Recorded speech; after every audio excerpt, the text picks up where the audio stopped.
You are listening to Viewpoints from PlaceCloud. Cultural researchers tell stories of places from around the world.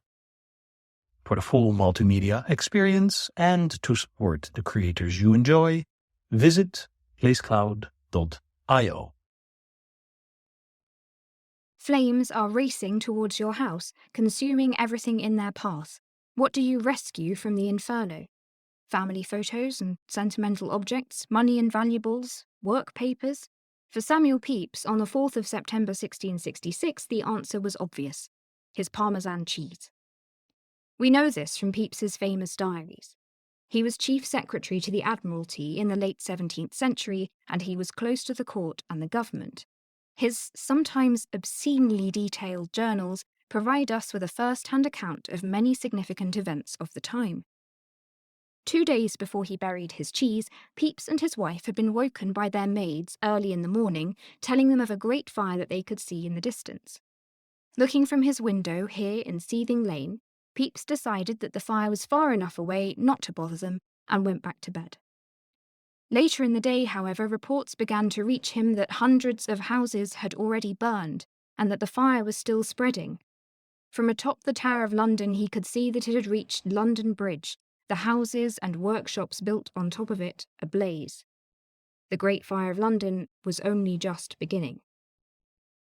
The fire had started in a bakery on Pudding Lane shortly after midnight on the 2nd of September.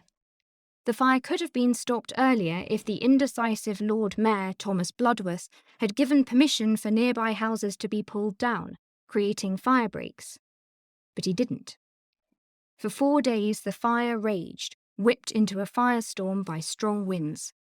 The narrow streets crammed with timber houses, their projecting upper stories almost touching, provided the ideal conditions for fire to take hold.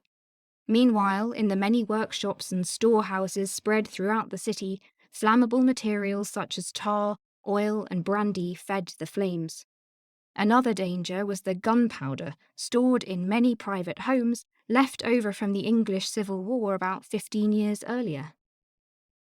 By the end of the first day, Pepys himself was packing his valuables to be transported by cart early the next morning to a friend's house in Bethnal Green, about 2.5 miles away. The streets were full of people trying to move themselves and their belongings out of the path of the flames. By the 4th of September, the 3rd day of the fire, Pepys only had a few things left to save, and one of them was his cheese.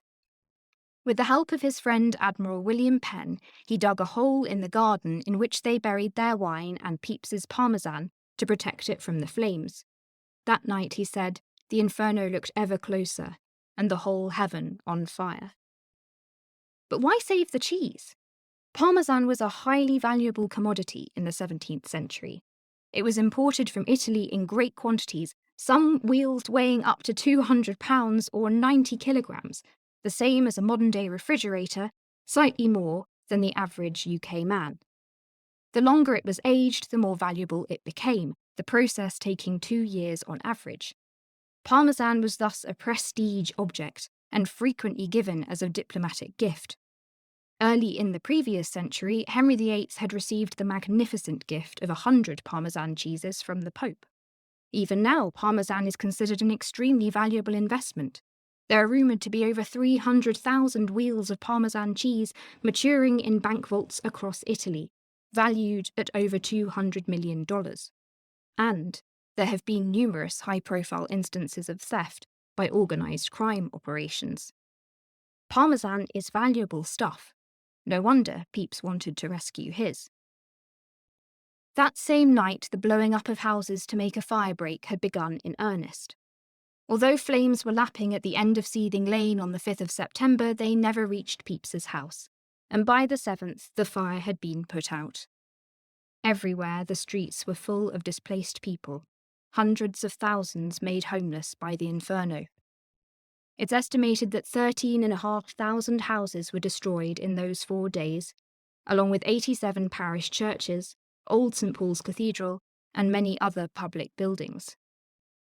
Only a handful of deaths were officially recorded, although the real figure was probably much higher, if the inevitable deaths from exposure and hunger in the fire's aftermath are factored in. Pepys doesn't mention his famous cheese again in his diaries, though we can be fairly sure he recovered it along with the rest of his scattered possessions. But who knows what else lies buried beneath the earth of London, preserved by someone in a moment of crisis and still waiting to be recovered.